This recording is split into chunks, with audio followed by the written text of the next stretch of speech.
Hello and welcome to the episode 4 recap of Naked and Afraid Castaways, a spin-off of Naked and Afraid in which 9 survivalists are put on a deserted island and must survive 21 days with no survival tools and must scavenge what they need from the island, which includes a car, a boat, and an airplane. And if they are to make it to 21 days on the island, they need to migrate to the northernmost part of the island, set a signal fire, and use a raft they build themselves to paddle to their extraction boat. Now, the 9 survivalists are split up into 3 teams of 3. Team North, which is Bulent, Naeem, and Kara. Team South, which is Andrew, Patrick, and Heather. And Team West, which is Candace, Rachel, and Justin. Now, the storyline for Team North is Bulent's trap he made using cables scavenged from the airplane that his group found did not work. So Bulent is trying to find ways to make it more effective so that he can catch the pig that they saw a few days earlier. And we hear Naeem and Kara giving him advice, and we see it too. Oh my gosh. We see and hear them giving advice, but Bulent is not really taking any of the advice and uses his signature bluntness to let them know how he feels about their ideas. And Naeem mentions having low motivation one day after seeing that his trap didn't really work and just having low energy at that point. And Bulent comes in and essentially says, "Suck it up, buttercup." And we hear Kara talking about how Naeem and Bulent have tension and she's kind of caught in the middle of it all. So whether or not they are going to fight at some point is yet to be seen. Not like physically fight, but verbally exchange words, but we'll see. Tension is rising. Now, speaking of tension and drama, we go to Team South, which is Andrew, Patrick, and Heather. And Heather is kind of having a mini breakdown because they can't get fire and she's getting really frustrated at the situation, but luckily Patrick and Andrew are able to talk her out of tapping from the challenge. Over the next few hours in their new location, which they migrated to, they decide to go out for fresh water and they have to hike a little ways because there's a lot of salt water nearby and they want to find the spring from the river that feeds into the ocean, and they encounter a saltwater crocodile briefly, and so they're a little bit worried about that. But luckily, they are able to find fresh water that comes directly from the ground, so it's safe to drink, and as far as we know, nobody gets sick from it, so that's good.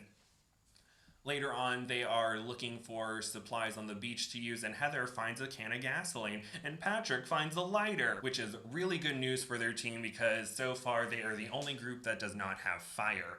And luckily, Andrew is able to use the materials from the lighter he found on day 1 and the new lighter to start a fire. So that is very convenient for them. And also, Patrick is out scavenging and finds a massive parrotfish on the beach. So they're able to have food and fire, and they also have a clean water source. So it's really looking up for them, and they end up having the highest CRR score, the Castaway something rating. I can't remember, I apologize.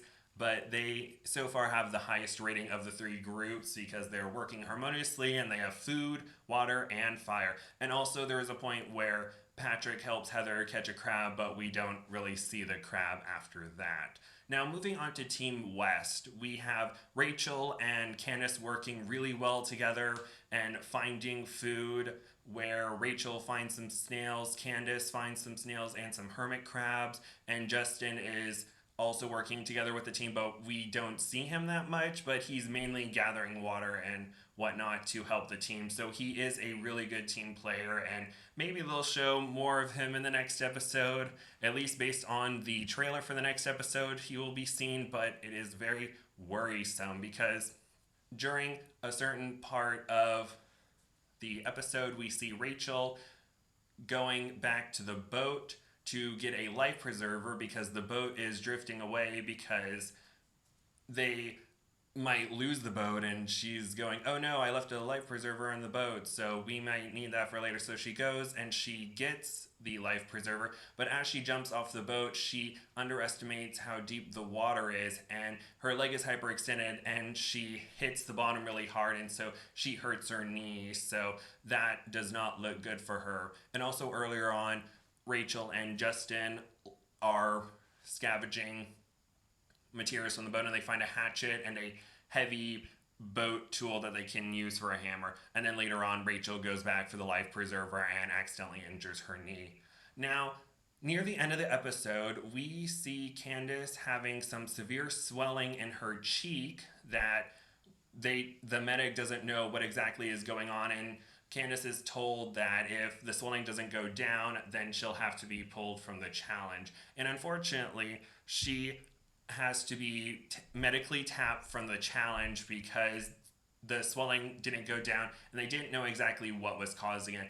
Now, Justin later revealed a little bit ago on Instagram that Candace had a tooth infection, and that's why there was swelling, and they didn't see a bite or anything external. And so we were told she was treated with antibiotics, but they weren't exactly told what happened, but it was a tooth infection that we found out later, and Justin revealed that. So sadly, we see Candace tap the MVP kind of the show at the moment. She taps day 9, and Rachel has an injured knee, and based on what we see with Justin next episode, it might be trouble for him as well.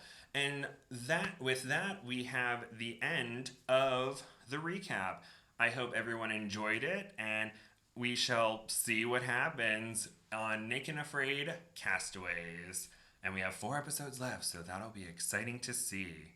I hope everyone has a great day. Okay, bye bye now. Bye.